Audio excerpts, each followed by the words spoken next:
میں آج انصاف کے ساتھ عرض کرنا چاہوں گا، آج جو دیوبند ہے یا جو دیوبندی ہیں، اگر ان کو میری بات بری لگتی ہے تو ٹھنڈے دل سے میرے عزیز اپنے دل پر ہاتھ رکھ کر کے سوچو، آؤ میں تمہیں دعوت دیتا ہوں، آؤ ہم ان تمام چیزوں پر جمع ہو جاتے ہیں جو صحابہ اور تابعین سے تھی۔ کوئی نئی بات تم اپنی کتاب میں نہیں لاؤ گے، کوئی نئی بات میں اپنی کتاب میں نہیں رکھتا۔ آؤ اتحاد کرو، میں اس اتحاد کا اعلان کرتا ہوں، لیکن جو نئی باتیں آئیں اس کا تم انکار کرو گے، علل اعلان کرو گے، اور یہ بھی کہو گے کہ ہم ان سے دور ہیں۔ ہوا یہ کہ اعلیٰ حضرت رضی اللہ تعالیٰ عنہ کے زمانے سے تھوڑے سے پہلے کی حالات میں بتا رہا ہوں آپ کو۔ دارالعلوم دیوبند کے بعد 4 علماء میں صاف صاف آج عرض کرتا ہوں جن کی کتابوں سے پوری امت میں تنازع پھیل گیا، اختلاف پھیلا۔ لوگ ہم کو اختلاف کا فتویٰ دیتے ہیں، اگر نہ یہ کتابیں آتی نہ یہ کوئی فتوے آتے۔ کتابیں لکھی گئی، کتابوں میں اچھی باتیں تھی، حضور صلی اللہ علیہ وسلم کی سیرت پر بھی کچھ کتابیں لکھی گئی، اللہ کی شان میں لکھی گئی، بہت ساری باتیں اچھی تھیں، لیکن بیچ میں چل کر کچھ عبارتیں ایسی کہ لڑکھڑا گئی، اور وہ اتنی لڑکھڑا گئی کہ عام مسلمان بھی اسے بولنا پسند نہیں کرے گا۔ براہین قاطعہ کتاب کا نام بول رہا ہوں، تقویت الایمان کتاب کا نام ہے، تحذیر الناس کتاب کا نام ہے، حفظ الایمان کتاب کا نام ہے۔ یہ وہ کتابیں جو آج چھپی نہیں ہیں، مارکیٹ میں چھپی ہیں، ابھی بھی موجود ہیں، ابھی بھی موجود ہیں۔ انہی کتابوں کی عبارات کی وجہ سے ہی تو یہ تنازع پھیلا پورے امت میں،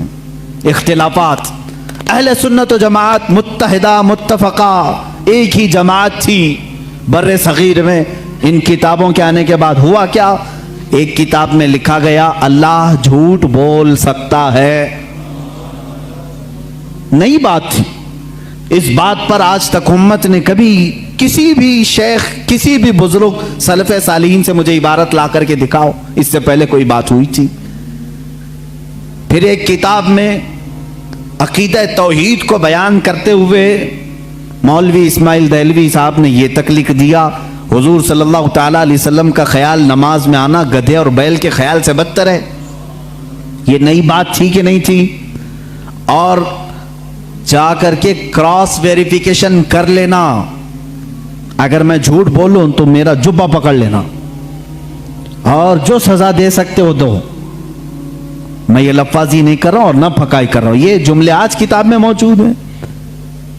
تقویت الایمان میں حفظ الایمان کتاب آئی،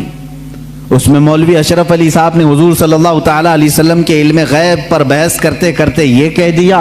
حضور کے علم غیب کی کیا تخصیص، کیا تقسیم، یعنی ان کی کیا خصوصیت ہے؟ اتنا علم غیب تو زید کو، پاگلوں کو، بچوں کو، بلکہ جانوروں کو بھی حاصل ہے۔ شیطان کا علم غیب تو قرآن سے ثابت ہے، انہوں نے کہا شیطان کا علم غیب قرآن سے ثابت ہے، حضور صلی اللہ علیہ وسلم کے علم غیب کی کیا خصوصیت ہے؟ یعنی برابر ہو گئے، شیطان کو جتنا علم ہے اتنا ہی محمد صلی اللہ علیہ وسلم کو ہے۔ میرے عزیزو، کیا یہ باتیں دل پر نہیں لگتی مسلمانوں کے؟ یہ عبارتیں آئی، کتابوں میں لکھی گئی، اور بڑا فتنہ یہاں سے بھی ہوا مولوی قاسم نانوتوی صاحب کی کتاب سے، کہ انہوں نے یہ بھی لکھا کہ بالفرض بعد زمانے نبی کے اگر کوئی دوسرا نبی پیدا ہو گیا تو حضور کے خاتم النبیین ہونے میں کوئی فرق نہیں آئے گا، یعنی کوئی دوسرا نبی پیدا ہو سکتا ہے، اگر ہو گیا، اگر مگر کی بات ہی چھوڑو، جب حضور نے 1400 سال پہلے کہہ دیا، فرما دیا کہ میرے بعد کوئی نبی نہیں ہو سکتا تو نہیں ہوگا۔ آپ کتاب میں یہ نئی بات لکھنے کی کیوں ضرورت پیش کی؟ آپ کو کیوں ضرورت پیش آئی کہ اگر اب کے زمانے میں بھی کوئی نبی آئے گا تو حضور کے خاتم النبیین ہونے میں کوئی فرق نہیں آئے گا؟ تو آپ کی اس بات سے پتہ نہیں کتنے محلوں میں کہاں کہاں کوئی نبی ہونے کا اعلان کر دے گا۔ عزیزان گرامی وقار، یہ کتابیں پورا کا پورا ہندوستان ایک کھلبلی مچا چکی تھی، کوہرام بپا تھا، تنازعات میں گر گئے، قادیانی اپنے نبی ہونے کا اعلان کر رہا ہے، ادھر ایک نیچری فرقہ ہے علی گڑھ سے جو قرآن کے معجزات کا انکار، حسیات کو صرف ماننے والا، نیچر کو صرف ماننے والا اور مغیبات کو نہیں تسلیم کرنے والا، اور ایک طرف عظمت رسالت صلی اللہ تعالی علیہ وسلم پر، رسول کریم صلی اللہ تعالی علیہ وسلم کے متعلق یہ سارے جملے آ رہے ہیں۔ چلو 100 سال کا عرصہ گزر گیا، آج بھی میں دعوت دیتا ہوں، آج تو سوشل میڈیا کا زمانہ ہے،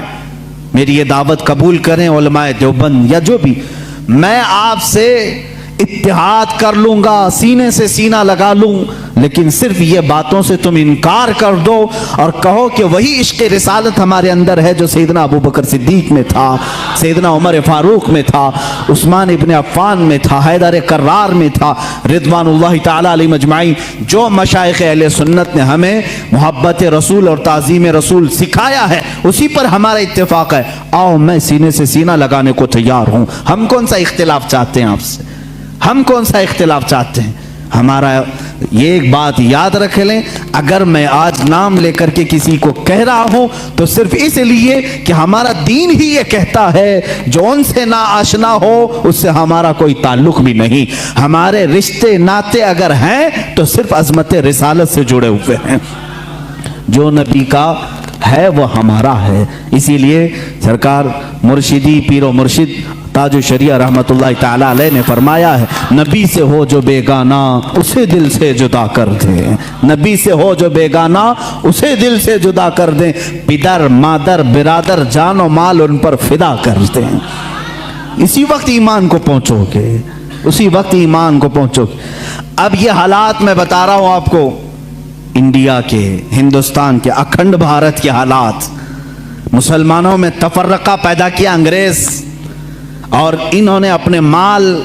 اپنی حکومت، اپنی سلطنت کو پھیلانے کے لیے، بہادر شاہ ظفر کا قتل ہو چکا تھا، اس کے بعد علماء حق نے محسوس کر لیا کہ انگریز درمیان امت تفرقہ ڈال کر اپنی کرسی سنبھالنے کی کوشش کر رہا ہے، تو وہ مرد مجاہد علامہ فضل حق خیر آبادی رحمت اللہ تعالی علیہ نے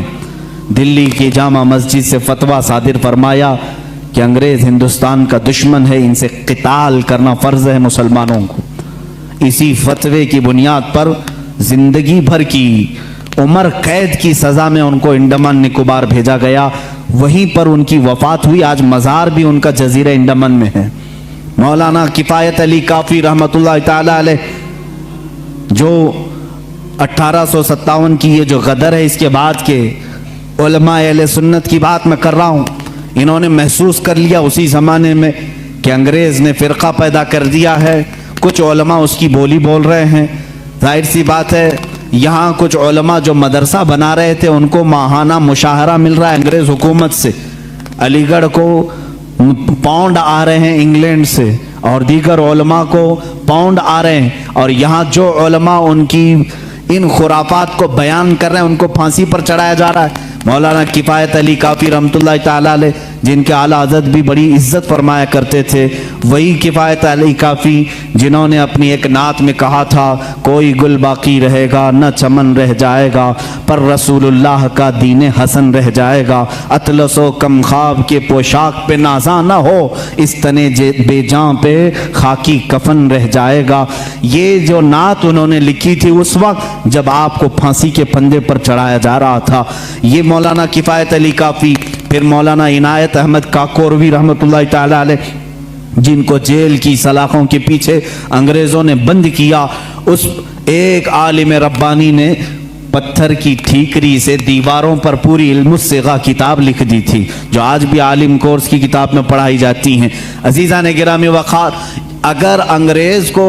علماء سے محبت تھی اور وہ مدرسے کی سنگ بنیاد میں آ رہے تھے تو ان علماء کے ساتھ وہ کالا پانی کی سزائیں اور موت اور پھانسی کی سزائیں کیوں دے رہے تھے؟ آپ سمجھا کریں، کچھ علماء کو وہ شہید کر رہے تھے اور کچھ علماء کو وہ پیسوں سے پال رہے تھے۔ یہ حالات بڑے دیگرگوں تھے، امت میں تفرقہ اختلافات آ چکے تھے۔ اب یہ وہ زمانہ تھا، نیچریت اپنے پاؤں پھیلا رہی ہے، قادیانیت اپنے پاؤں پھیلا رہی ہے، دہریت اپنے پاؤں پھیلا رہی ہے اور ایک طرف غیر مقلدیت بھی اپنے پاؤں پھیلا رہی ہے۔ ہندوستان کی سرزمین جو اہل سنت و جماعت کا گہوارہ تھی، اولیاء کا مرکز تھی، یہ خواجہ ہند کا ہندوستان تھا، یہ محبوب الہی کی وراثت کی زمین تھی۔ یہاں صابر کلیری کے مجاہدات تھے، یہاں بابا فرید کے نغمے تھے، یہاں پر اولیاء کاملین کا گلشن تھا، یہ تمام صوفیاء کاملین کے پروردہ مریدین کا ایک عظیم گلستان تھا۔ اس گلستان کو کئی انگریزوں نے اپنے پاؤں سے کچلنا شروع کیا، اس میں خزاں آنے لگ گیا۔ اس حسین گلدستے میں، ہندوستان کے گلدستے میں پھول مرجھانے لگے۔ نیچریت کا غلبہ آیا ہے، وہابیت کا غلبہ آیا ہے، قادیانیت کا فتنہ سر ابھار رہا ہے، الہاد و بے دینی کا فتنہ سر ابھار رہا ہے۔ اب ہندوستان کی سرزمین پر ایک ایسے مرد قلندر کی ضرورت تھی جو موسیٰ کا جلال لے کر فرعون کے مقابل میں آئے، جو ابراہیم کی ثبات قدمی لے کر کے نمرود کے سامنے آئے۔ اب ایک ایسے مرد قلندر کی ضرورت تھی جو صدیق کی صداقت اپنے سینے میں رکھتا ہو، فاروق اعظم کی عدالت اپنے سینے میں رکھتا ہو، عثمان ابن عفان کے حلم و بردباری اپنے سینے میں رکھتا ہو۔ ہندوستان کو اب ایسے مرد قلندر کی ضرورت تھی جو حیدر کرار کی شجاعت بھی رکھتا ہو، غوث اعظم کا نائب ہو، خواجہ ہند کا وارث ہو۔ اللہ رب العزت نے ہندوستان کے سنی مسلمانوں پر وہ احسان عظیم فرمایا جب صوفیاء کے مرکز اور اولیاء کاملین کی خانقاہیں آواز دینے لگی، الہا اب ہند کا کیا ہوگا؟ یہاں تو اب چادریں نہیں، اب گاگریں نہیں، یہاں اولیاء کی بارگاہ میں آنے سے روکا جا رہا ہے، وسیلے کو شرک، استمداد کو کفر کہا جا رہا ہے، عظمت رسالت پر حملے ہو رہے ہیں، نماز میں رسول کے خیال آنے کو برا بھلا کہا جا رہا ہے، پیٹ پیچھے کی خبر نہ ہونے کی حضور کے بارے میں کہی جا رہی ہے۔ الہا اب کون اس دین کا وارث ہوگا، جانشین ہوگا، محافظ ہوگا، نگہبان ہوگا؟ آواز آئی غیب سے، اللہ رب العزت نے پورے ہندوستان کے اس سائے پر ایک ایسی عظیم سلطنت کو بیدار فرمایا جس سلطنت کا نام ہم یوں کہتے ہیں، ملک سخن کی شاہی تم کو رضا مسلم، ملک سخن کی شاہی تم کو رضا مسلم، جس سمت آ گئے ہو سکے بٹھا دیے ہیں۔ اس عظیم ہستی کو اللہ تعالیٰ نے جلوہ فرمایا جس کو پوری دنیا سنیت، اعلیٰ حضرت، کنز الکرامت، جبل الاستقامت، دریائے نعمت، آقائے رحمت، کنز الکرامت، امام اہل سنت، امام احمد رضا خان فاضل بریلوی کے نام سے جانتی ہے۔ اسی لیے میں نے کہا احمد رضا کا تازہ گلستان ہے آج بھی، خورشید علم ان کا درخشاں ہے آج بھی، سب ان سے جلنے والوں کے گل ہو گئے چراغ، احمد رضا کی شمع فروزاں ہے آج بھی۔ عزیزان گرامی، اس امام اہل سنت فاضل بریلوی کی جس گھر میں ولادت باسعادت ہوئی وہ عام گھرانہ نہیں تھا، علمی گھرانہ تھا، بزرگوں کا گھرانہ تھا، تقوی و پرہیزگاری کے